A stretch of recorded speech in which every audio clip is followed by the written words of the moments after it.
Yesu asifiwe. Ni wakati mwingine tunawakaribisha katika studio zetu Tel Aviv. Wakati mwingine wa kuweza kumsifu na kumtukuza Mwenyezi Mungu. Katika wakati huu tunasema ni asante kwa Mwenyezi Mungu, asidi kutubariki, abariki familia zetu, abariki mienendo zetu, abariki kazi zetu.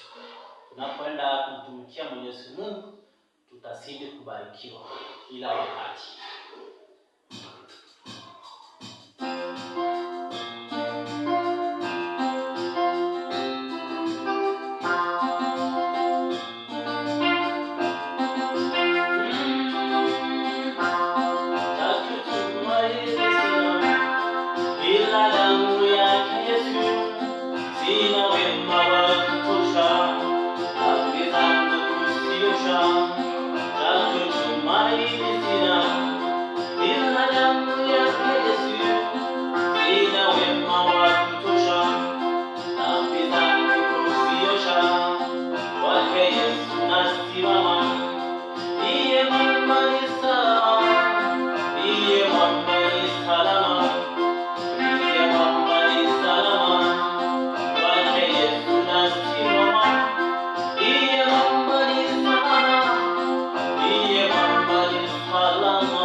Barikiwa sana.